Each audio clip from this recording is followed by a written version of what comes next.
Hi, I'm Ed Lang with REMAX, and welcome to things you'll want to know before buying or selling a home. Today, we're going to talk about the 10 must ask questions when interviewing realtors to sell your home. All right, if you're ready, let's jump in. Number one, how many homes have you sold in your career and how many in the past 2 years? You're going to want a realtor with a lot of experience in the long run, but you're certainly going to want someone who's selling a lot of homes in the current market. Number two, how quickly will you respond when I contact you? I think you're going to want an agent that gets back to you in a matter of minutes or hours and not one that's going to take days. Number three, do you show homes to buyers, and what percentage of your sales are buyers and what percent are listings? So most sellers are going to want an agent who is out there not only listing their home, but they want their agent to show and try and sell their home. Many realtors these days will just list their home and sit back and wait for another agent to come and sell their home for them. Do you respond 7 days per week? And if you're unavailable, who are you going to be dealing with? What's the backup plan? Well, as you know, much of real estate takes place in the evenings and on the weekends. So you want to make sure that your agent is going to be available to you at those times. And of course, every agent is going to need to take a break sometimes, be away, whatever. You need to know who you're going to be dealing with if a contract comes in when they're away. So obviously, you're going to need to have a backup plan, and that person should be a licensed agent as well. Number five, and of course, an important question is, where's your home going to be marketed? These days, you're going to want email blasts, social media campaigns, signage, marketed to other agents, large referral networks, you name it. All these types of marketing is very important. You don't want them to just sit back and wait for the MLS to do the work. You need to know that your home's going to be marketed heavily to ready, willing, and able buyers. Number seven, do you partner with a professional stager? These days, everybody's watching HGTV, and the buyers are expecting a lot.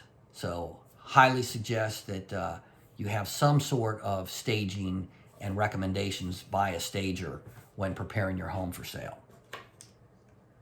Number seven, do you partner with a professional photographer, and do you include aerial photography? Again, almost all buyers are finding their homes on the internet these days, so the pictures are the most important thing, basically. As they say, a picture tells 1,000 words.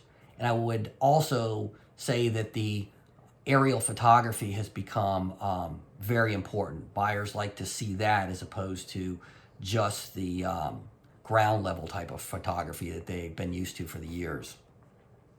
Number eight, who will you be communicating with mostly? Will you be communicating with the agent that's listing your house or just a low-level assistant?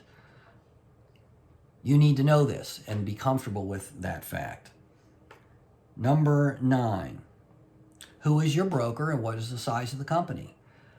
You know, it's always a good idea to have one of the larger companies, in the fact that if things don't go as planned, it's a lot easier to deal with a large broker of a reputable company than just a mom and pop shop. Will you have access to free professional advice from a real estate attorney, a professional stager, a CPA? You know, if you need this type of advice during the transaction, it becomes very costly if it's not included. Okay, I have one extra for you here, and that is your agent tech savvy? You want to know if they're going to be able to interview with you virtually? Can they show the houses, do open houses virtually? Basically, almost everything online. That's the way things seem to be moving, and you want to check out their ability to do this. Number 10, will you have access to a free professional advice from a real estate attorney, a CPA, and a professional stager. These services become very costly, so if they're not included in your listing agreement, you might want to think twice. And finally, how tech savvy is your agent? Are they able to interview virtually? Can they show homes and do open houses virtually? You'll probably want somebody who can do most anything online these days. Okay, I want to thank everyone for joining us today. Be safe and happy, and I look forward to seeing you again soon.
Hi, I'm Ed Lang with REMAX, and welcome to Things You're going to want to know before buying or selling a home. Today we're going to talk about the 10 costly mistakes to avoid when buying a home. All right, if you're ready, let's jump right into it. Number one, don't look at homes that are out of your price range and comfort level. This is only going to disappoint you.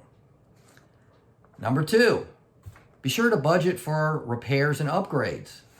You're no longer renting, so you're not going to be able to call a landlord when there's something to fix. There's many great reasons to own a home, but just be sure you budget for your repairs. Number three, please do not waive the home inspection contingency, no matter how tempted you are. Too much at risk. And besides, the home inspector is there to find issues with the house, but he's also there to teach you how to maintain and care for your new home. Number four, be sure to have all of the utilities on. There's no way you can do a full and thorough home inspection without all of the utilities on. Number five, ask for copies of the recent utility bills for the past year. You're going to want to check these to make sure there's no big spikes or something that would lead you to believe that maybe there are some issues with the house. Number six, get a copy of the survey and check for easements, utilities, and line infractions. You're also going to want to order homeowner's title insurance. The owner's title insurance will protect you against people in the future coming back and making a claim against your home. Number seven, check for the direction of the sun and see which way the house is facing. You're going to want to know whether the snow is going to melt off the driveway in the wintertime, and whether your deck in the backyard is going to be excruciatingly hot. Number eight, check the parking situation And if there's a garage, go ahead and drive your car into the garage and make sure it fits. If there's no garage, drive the neighborhood, find out where the extra visitors parking is, and be sure there's enough. Number 10, check the area around the home for future plans and developments. You want to be aware of what's going to be happening that can affect your future value. And one other good idea is to avoid using internet lenders for your home purchase. It's fine to use them for a refinance, but when you're purchasing a home, you're going to feel a lot more comfortable if your mortgage lender is present with you at closing, as well as your realtor and your real estate attorney. All right. Thanks to everybody for joining us today. Be safe, be happy, and I hope to see you back here again soon.